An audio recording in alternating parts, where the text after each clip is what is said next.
Hello, Hi, Solange. because How of are COVID, you? I have to take your Oh, temperature. absolutely. Have you been exposed to anyone who had COVID? No.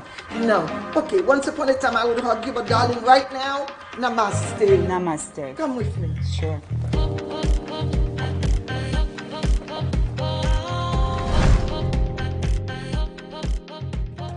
Thank you to the Haitian Ladies Network for allowing us to participate in this digital experience. Welcome, HLN viewers. We are in the DC metro area of the US and under a COVID life. So we have taken many precautions to participate with you in this virtual experience. I'm Magdala Silva, and here with me is Dr. Solange Vivens, a powerful woman.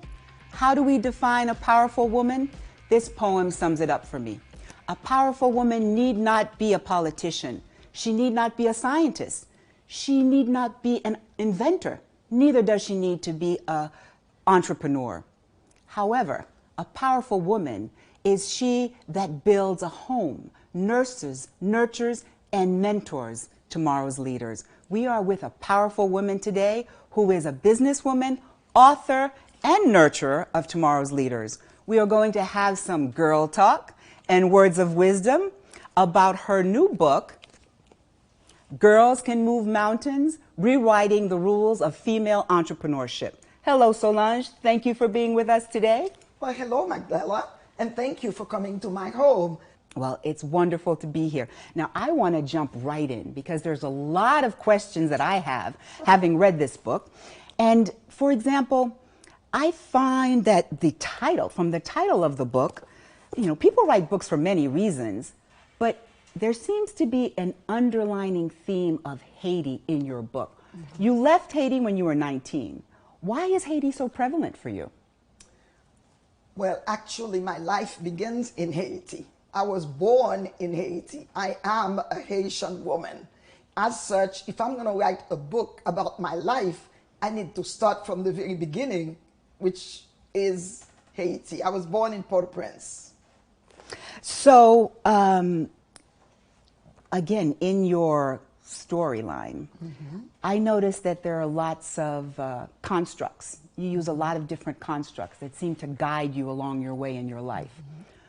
One construct was when I looked at the definition of your name, and then I looked in the dictionary, it's not the same definition.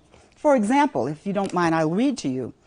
The way you define yourself in the book, the noun, Solange, widely known to be the coolest member of the human race, a person of extraordinary abilities, a superior being, as the product of human evolution. Synonyms: awe-inspiring, magnificent, wonderful, lovable, delightful, and crazy. Now, you self-defined yourself. You created your own definition. Well, let me explain. That's how I view me. So I describe me the way I view me. I see myself always in a positive light versus in a negative light. So any word that is an active word belongs to me. But the one that I love the most is that she's also a little bit crazy. And I love that quality because I will tell you, I could be with a group and I say something and a woman would say, only Solange Vivens can get away with this. So sometimes a little bit crazy goes a long way.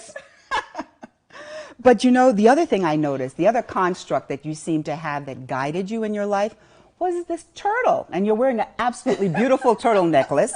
And in your book, you mentioned that the turtle has an ancient meaning of feminine wisdom and strength. Talk to us about this fascination with turtles. Okay.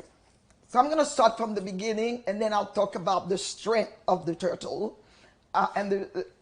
I met my husband, the gentleman who became my husband, and he was from Barbados. He took me to Barbados to meet his mother. And of course, he was showing off. So we went snorkeling with the turtle. And the ocean in Barbados, the water is crystal clear. I had the most wonderful time, and the turtle were big, beautiful turtles. So when we were going back to his mom's house, there was a gift shop. So we stopped at the gift shop, and what did I see but a beautiful little book, a children's book, but on the cover was the most magnificent picture of a turtle. So I migrated to it. That was my first really introduction to the turtle. I migrated to it and I opened it. And in the center page, on one side was a turtle inside the shell, and on the opposite side was a turtle with the neck out, the legs, and that turtle was going. The turtle, you can tell, was very active, and under it, it says, in order for a turtle to move forward, the turtle must stick its neck out. Now, if you see a turtle with that neck protruding, I stood there almost paralyzed, and I said, oh my God, is that what I've been doing all my life, is sticking my neck out? So I bought the little book, and there started my love for the turtle. So I started to read, and the more I read about the turtle, the more I loved that animal. Now, you talked about my book starting in Haiti. Let me teach you something about the turtle. It's almost like they have a map or a magnet to take them back from the place where they were born to hatch their eggs. Right. So I went back home. That's where I was born, and that's where I felt that I needed to start the book. Now, I think it was 1992, I read a book by Les Brown. And the title of the book was Live Your Dreams. And after I read that book, I said, oh my God, I have got to write a book about me. I wrote the book for the people that will be like I felt in 1992 or 1997, whatever, when I read the book. I wanted to write a book. I pray that one day there's a little girl somewhere who would become whatever, a doctor, a nurse, a millionaire, if you will, and would say, I read a book, Girls Can Move Mountains, in 2020. And it changed my life. And that book changed my life. Wonderful, wonderful. So I wrote the book for those that came after me. Good. So the turtle taking risks. Yes. Going out. And then also, I think it's very interesting that she always, or the turtle, always goes back to where it came from, which explains a little bit your fascination and the theme of Haiti consistently through the book. Consistently throughout my life. But you know, I noticed another construct that I thought was pretty interesting, Saint Solange. For example, it seemed that that construct happened around 69, 70 years young. So it doesn't matter what point you are in your life to be having constructs to help you in your journey. Well, life continues until you die. Therefore, you will continue to have construct as you grow older. The ability to recognize what it is that is helping you to move along with life. And when I talked about mountains, for example, in Haiti, life is nothing else but a series of mountains that we keep climbing from infant to adulthood. Sure. So to me, we have to enjoy life. Work hard, play hard. Because if I'm going to work hard, I have to enjoy the fruits process. of your labor. I have to enjoy the fruit. So that's where my strength comes in. My strength came from Haiti. Well, on that note, again, you know, you begin the book with the story of a simple act of kindness that your father showed in Haiti. And the book draws parallels to acts of kindness, good fortune, and believing in luck. So did you make your luck? Were you lucky? Or were the stars just shining down on you? When I discovered Saint Solange, I asked myself, you know, what was shining on me? Was Saint Solange in me from the very beginning? I will never know the answer because Saint Solange lived in the 9th century and I'm living in the 21st century. So I will put Saint Solange aside as far as luck and kindness is concerned. Mm-hmm. So now let's talk about luck. What is luck? To some, they don't call it luck. They call it blessing. Okay. Some people will say, oh, I was so lucky. And others will say, oh, I was so blessed. So those two words to me are synonyms. And then I'm going to show you where, before I go to kindness, where luck fits. Now, what is success? Because if you're talking about luck, everyone said, oh, you're lucky. If you're lucky, it's something good that happened, something that you were successful at. So I define success first. What is success?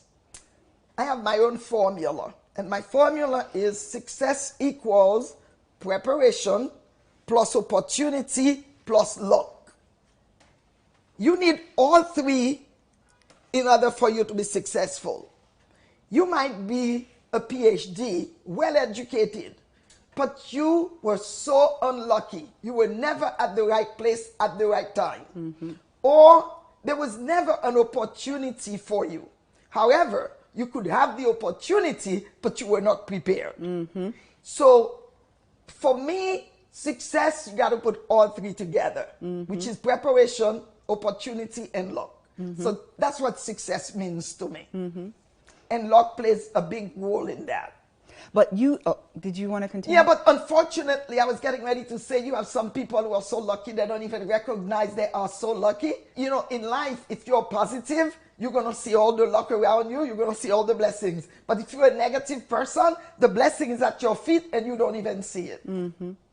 So you also, back to the Haiti. I think that there's it's a Haitian Ladies Network, for heaven's sake. So I think that there's a lot of parallels when we look at your life experience coming from Haiti, but growing up in the U.S. and being a successful businesswoman. So, you know, you came from a modest family in Haiti, mm-hmm. and you grew up in the U.S. So what experiences actually shaped you? Oh, my goodness. What experience really shaped me? I look at where I come from. Very important. I looked at where I come from. I remember that maybe there was no food in the house. And my dad will say to my mother, start boiling the water, I'm coming. And my dad will come back with 5 cents good. And my mother was the first executive in my life. My mother will take that $5 and she will stretch it. She will make breakfast, lunch, and dinner with that $5. So talking about, and when people talk about executive, that's my mother. Wow. Beautiful. You see? So that's my beginning. Mm-hmm. And then I came to the United States, mm-hmm. and I went to work as a nanny, mm-hmm. and I'm looking at people who don't have to suffer, people who don't know what poverty is. Mm-hmm. And that opened my eyes. Mm-hmm. And I promised Solange that she's going to work very hard in order for her not to have to wait for her husband to come up with $5 for her to be an executive. I promised myself that I was going to be an executive and I was going to do everything in my power. So did you visualize what you wanted, where you were going, and how you were going to get there? Well, when you want something, not only you have to visualize it, you have to smell it, you have to taste it, you have to feel it, you have to use all your senses mm-hmm. when you really want something. Mm-hmm. Mm-hmm. Work never kill anyone. Mm-hmm. You have to work for it. Sure. And what I tell young people is choose your friends very carefully, because you might know where you want to go, but you get into the wrong crowd, and before you know it, you forget your goals because you're following others. Mm-hmm. So to me, I was never a follower. I've always been a leader. Mm-hmm. I remember I was in school, République du Chili, on Haiti, and I had a very good friend, and Claudette said in class, someone did something to her. She said, "You would never do that to Solange Vivens." And I turned to her, I said, "Don't you ever call my name when you are dealing with other people. When you are dealing with me, you talk to me."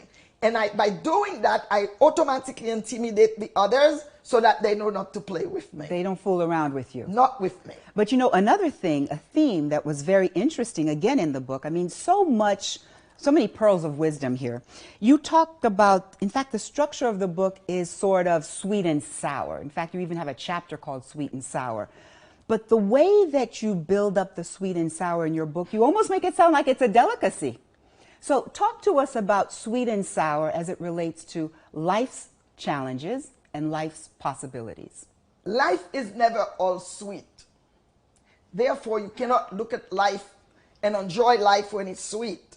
Because sweet and sour mean that there are going to be obstacles in life that you have to overcome. So how do you deal with the obstacles? Don't criticize the obstacles because they're part of life. So welcome them. When they come, I tell people, this is not where you start. It's where you end that matter. So sweet and sour is the story of my life. Mm-hmm. There is nothing that I am doing in life, nothing that does not have a little bit of a sour to spoil what I am doing. But I don't allow, the word allow, I don't allow the sour to really affect me. Mm-hmm. Let me give you an example. Just happened. Sure. Published the book. The book came out Valentine's Day. There was Mother's Day coming. I was booked on 3 different television channels to go talk about the book. Maryland University bought a lot of books, and I was going to speak to the faculty, the associates, the college students. I was on a trajectory with the book, and COVID knocked at my door and pulled the red carpet from under me, mm-hmm. and I fell flat on my face. Mm-hmm. All my appointments were canceled. But I promised myself that I would not allow COVID to keep me down. Mm-hmm. Thus, I am here with you today doing an interview virtually on Girls Can Move Mountains. Mm-hmm. So it's not what happened to you, it's how you get out of it. Mm-hmm. How do you take the positive from the negative and turn it to your benefit? Mm-hmm. That's wonderful. When you moved from New York to DC, mm-hmm. with your husband, mm-hmm. Keith, what was that like to move from the workforce to the boardroom? Wow. Well, it takes time. Let me make that clear. You don't move from the workforce and the next day you are in the boardroom. I tell people we crawl, we walk, and then we run. So making it to the boardroom was not easy for me. I mean, I have described certain incidences in the book that were painful. Mm-hmm. You know, mm-hmm. I went to a church, a white church, and I sat down, and there was someone behind me who kneeled, put her mouth next to my ears, and she said, "Can't you tell you don't belong?" Mm. So that hurt. I could have turned around and really did something really bad to her. Mm-hmm. I would have been arrested, and I would not be here in my beautiful home talking to you. Sure. So controlling oneself mm-hmm. towards the boardroom, it's not easy mm-hmm. because there's going to be, again, the word obstacle. Sure. But you have to know what you need to do. What are the steps you need to do to crack mm-hmm. this good old boys club, mm-hmm. especially in the healthcare field? Mm-hmm. All the nurses, all the laundry people, the housekeepers, probably 80 to 90% female. Right, right. But when it comes to the executive Absolutely. For healthcare, the decision makers, yes. Male women dominated. are down. Sure. It's totally male dominated. Sure. And especially in your white male. era. In your era. And in my time. Yes, This is for the sure. thing people cannot Yes, understand. absolutely. In the book, there is a chapter called How Did You Do It?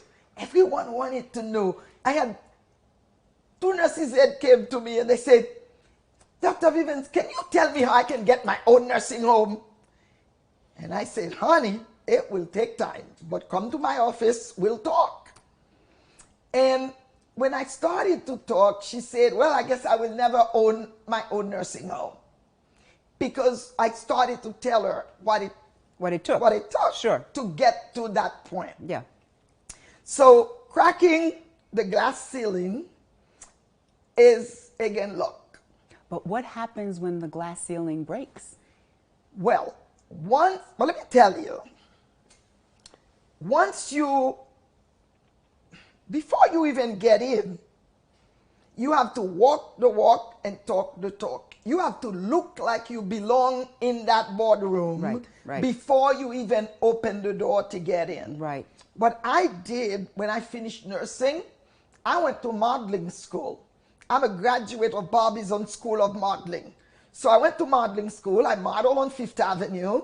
And in modeling school, we were told that you are seen before you are heard. Moun well avant yo tande yo. So it is very important to control what you say, what come out of your mouth, Right. because you can't take it back. So appearance, attitude, knowledge, you need all of that. And leadership. And leadership. But did your leadership style evolve over the years?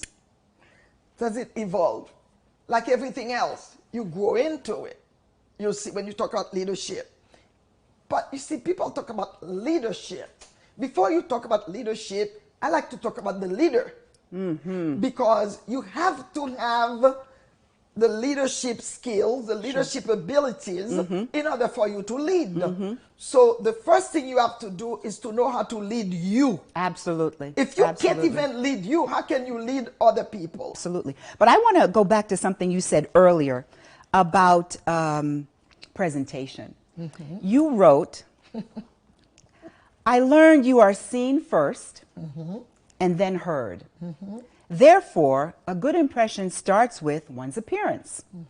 Then you reference Dr. Maya Angelou, the globally recognized poet, who you quote in your book, and I'm going to read the quote. Does my sexiness upset you? Does it come as a surprise that I dance like I've got diamonds at the meeting of my thighs? That's a rather provocative reference for a book on entrepreneurship. What made you select that poem? Well, you know, that poem reminds me that I am a woman, and at the same time, that poem tells me that I am as good as or better than the other people around the table in the boardroom. So when I walk in a boardroom, I am as smart as everyone else around me.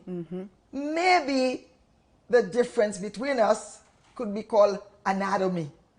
So I thought that fit for people like me back in my days. Sure. When you rarely see a woman in the boardroom. Where you had to fit in. When you had to fit in. Well, I did fit in every aspect, and I felt as good as or even better than my colleagues. Yet, there was a difference between us. And I had to make sure that I remind myself that I'm as good as Diamond. And even in that fitting in, sometimes you have to sort of reduce your femininity because you have to adapt, maybe in a dark suit, maybe in conservative attire. Was there a little bit of that going on also? Yes, back then you will see women in pantsuit, navy blue pantsuit. Almost like a uniform. Almost like a uniform. Sure. I will take Hillary Clinton, for example. If you notice, every time you see Hillary Clinton, she was in a different pantsuit. Sure. Well, she's about my age too, so it was fitted for us at that time. It was almost saying, I put my pants on the same way you put your pants on. I am as smart as you are, and I know that I am a woman. Yet, what I would tell younger people is that the way you appear says a lot about you.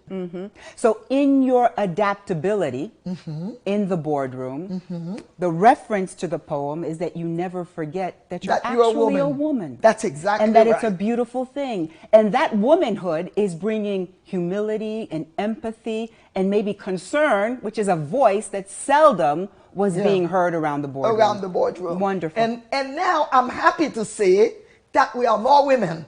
In this day and age, we have made a lot of progress, and there are more women in the boardroom compared to when I was in the boardroom. Sure.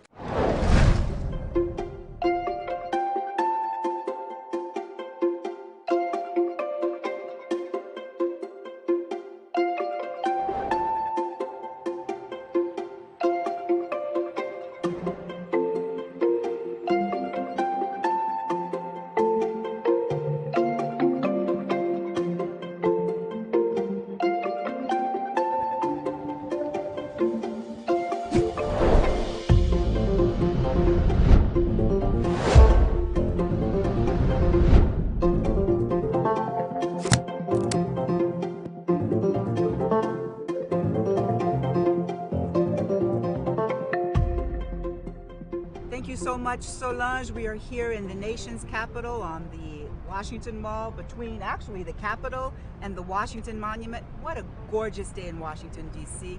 It is absolutely beautiful, a little sunny, but a gorgeous day. Thank you for being here and sharing some questions or some conversation with us. Solange, I'd like to talk to you a little bit about self-identity as we're here in the nation's capital. How do you identify? You are a recognized businesswoman with over 800 employees, recognized nationally throughout the continental U.S. Do you identify as a African American, as a black woman, as a Haitian American? And are they the same things for you? Well, why don't I start by saying, yes, I agree with you. It is a beautiful day in the nation's capital. It is a day that the Lord has made. So let us rejoice and be glad. Then I will talk about self-identity. To me, it's very important that we do not allow other people to identify us and that we identify ourselves. For me, I was born in Haiti. I am a black woman. My ancestors are African, and I am an American citizen. So I will answer you by saying I identified myself with all of the above. Haitian born, African American, black, female. That's who I am. Because you feel that the roots of Haiti is in your spirit, in your culture, in who you are, but we all know that everything is the origin of Africa. So that's that. So you're all of the above. I am all of it. And proud of it. And proud of it. So let's talk a little bit about intentionality. There are probably some women that might be looking at this in Haiti, saying that their obstacles are far more complex than the way that we perceive them ourselves, and that their challenges are more difficult. What would you say to that? I would disagree. I would say that obstacles exist all over, that it's not only for Haitian women. But when you are going through it, you think it's only you. You think you're the only one with the problem. So I would reassure them that life is a series of mountains. You see, you have to climb them, you have to arrive at your destination, you have to know where you're going. So the obstacles are in our way, but we need to know how to move them. When you read the book, the name of the book is Girls Can Move Mountains. Sometimes that mountain is so tall that you realize there is no way you can climb it, But you know what? All you have to do is to try to push it a little bit, find a crack, and get yourself inside. And once you are in, it's up to you at that moment to make it work for you. M'gade le modèle décision sa yo, tant kou un kassav, tant kou un paille. Vous comprenez? So, kou retire un morceau, li pa ou encore, non? Quand on retire un morceau à gon trou. Nous tout gain importance. Dans tout ça n'a fait ensemble, voix pas nous tout gain importance. Nous fait pour nous tendre l'autre, yon tendre l'autre, et puis nous prend jus qui pi bon dans sac sodien, et puis c'est lui-même que nous appliquer pour nous arriver dans destination côté nous voulons aller. Et puis là nous parler femmes, tout m'as juste besoin de faire point ça, c'est que c'est pas exclusion de personne. C'est inclusion de tout le monde, y compris garçons, parce que l'on a parlé de nations, c'est tout le monde. Mais qu'on y a là, et même aux États-Unis, et aussi en Haïti, c'est juste que ou vient fait que femmes yo gen croyance dans compétence yo croient dans tête yo pour que yo même yo vinn rendre tête yo pour yo participer dans changement que yo voulez voir. Mais c'est pas pour dire que c'est femmes seulement, parce que c'est tout le monde. Mais yo t'es toujours un petit genre pas derrière et yo pas vraiment engagé. So nous pas dire que c'est femmes seulement, n'a dit que femmes des capacités pour yo croire dans tête yo, gen femmes qui fait des bagages extraordinaires, gen femmes qui ont pile potentiel et si yo capable vraiment mettre ensemble yo pral vinn un contributeur à solution qui a un contributeur qui est extrêmement important. Oui. Et mais ça qui fait n'a parler de femmes plus, c'est parce que femmes c'est derrière yo te konrete, yo pas de place yo dans bureau yo te mette yo dans place yo, c'est ret la kay, lever ti moun, faire manger, faire lessive. Kounye la ça n'a dit que femmes pour reconnaître que yo gon série de valeurs que yo ka contribuer si nous toutes femmes mettent tête nous ensemble. Yo dans politique, yo dans business, oui. Yo dans des têtes de pont de toute qualité entreprise dans tout partout. Exactement. So compétence là li sorti de en dedans car là kounya li rentrer dans société à tout bon. So nous voulons que yo vienne vraiment organiser et nous quoi ça et puis c'est tendance ça même aux États-Unis. Oh oui. Vous comprenez? Oh oui. So nous t'a remen ouais succès ça. So en parlant des États-Unis, we're going to be in the most important election of our lifetime. Why do you think this is so significant? Why do you think this election is so significant? What a good question. We are really living in a rough time right now in the US. This election is very important to all of us. One thing that I tell people is that you can fool us once, shame is on you. Fool us twice, shame on us. And I'm saying this to say we need to learn that we have values, that there are certain things that we should not be accepting in 2021, and that what we need to do is to make sure that we exercise the one right that we have in making changes is to vote. Right now, there's nothing we can do, unfortunately, in the United States at this point. But sure enough, we have power with the vote. So if we all vote, we might see the other side of the mountain. So the ownership of the change we want to see is basically in our hands. In our vote. In our That's vote. our power. The power is in the vote. Thank you so much, Solange. It was a pleasure to be with you today. So this has been an absolutely wonderful time spent with you, Solange. Again, we are here on the National Mall in the heart of Washington, D.C. on an absolutely gorgeous day. I want to thank you again for spending time with us and sharing your pearls of wisdom. Thank you for spending time with me. It was such a pleasure. It was my pleasure. Thank you. Well, we had a wonderful time today. Thank you all for joining this special HLN event. Special thanks to Dr. Solange Vivens, author of Girls Can Move Mountains, Rewriting the Rules of Female Entrepreneurship, who opened up her home and shared her journey with us.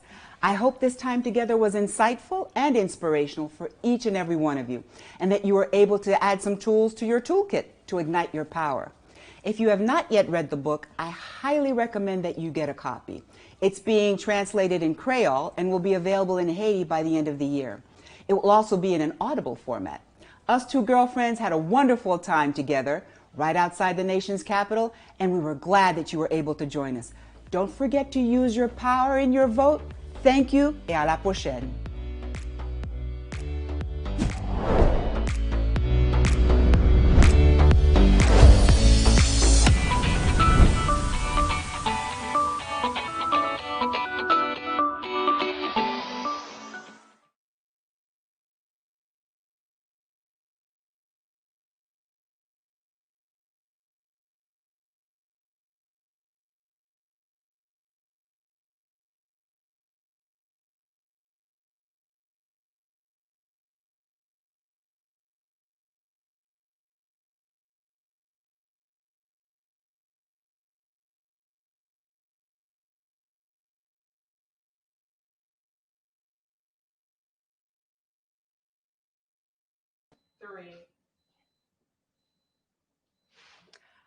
Welcome, everyone. Allo Haiti. We are here live in Washington, D.C.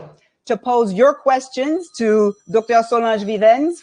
We have a few of your questions, and I will start off as we wait for you to put your questions in the chat, and then those questions will come over to me, and I'll pose them to Solange. Hello, Solange. Hello. Qui nouvelle? I've got it. Allo Haiti. En forme. En forme, en forme. So there are some questions that we have from the audience, and then some questions that I'd like to ask you in addition to some of the questions that we posed in the interview.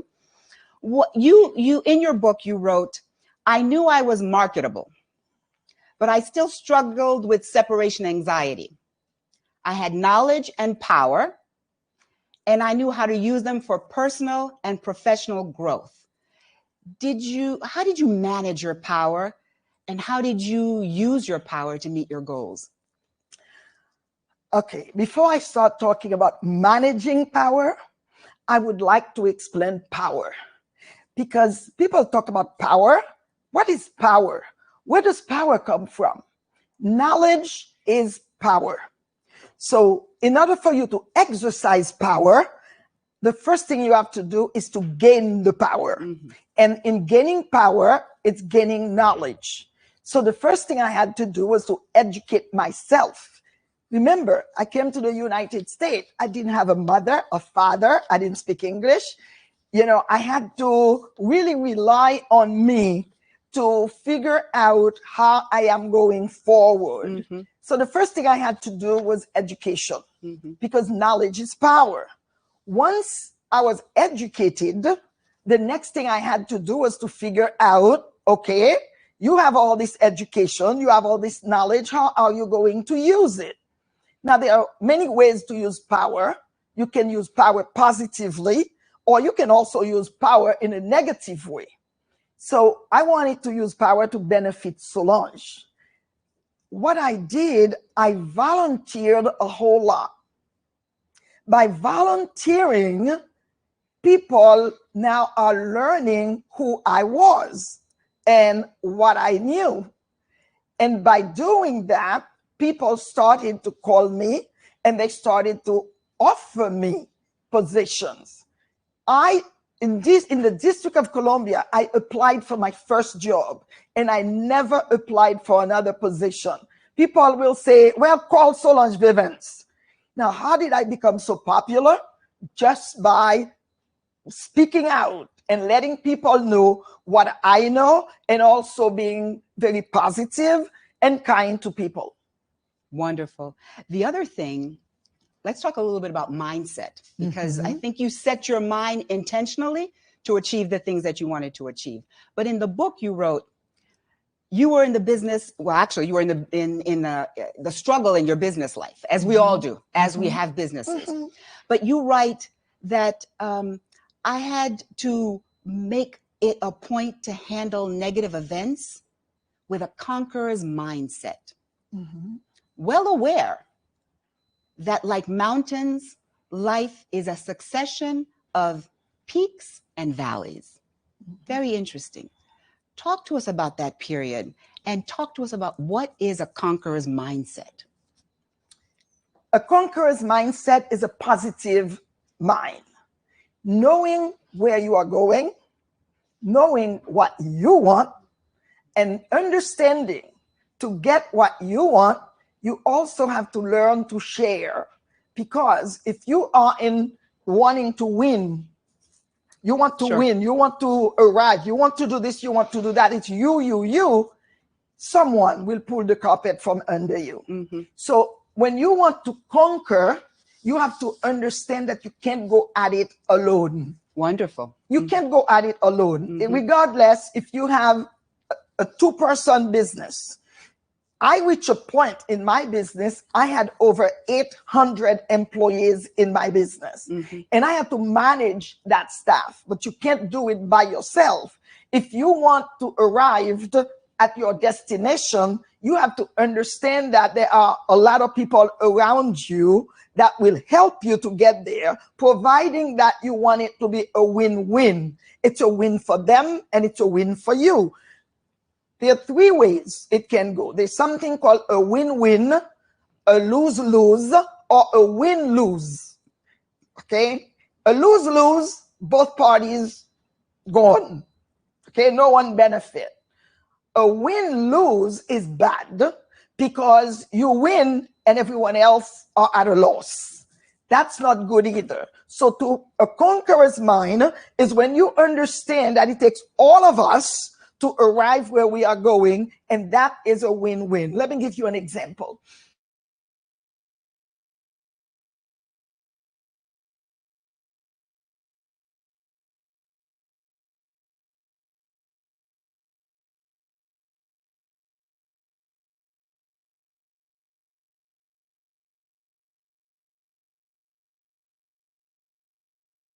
Yeah. Strove for excellence. Oh, quality is very important to me. Actually, I had been in the district of, because every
Hello, Haitian Ladies Network. This is Swanelli Paulin, financial advisor with Edward Jones, one of your sponsors for this year. I am excited to be here. I'm excited to be one of the sponsors this year. Earlier in the year, we had a chance to host some webinars, specifically when all the volatility started happening. I got with Haitian Ladies Network. We decided to bring financial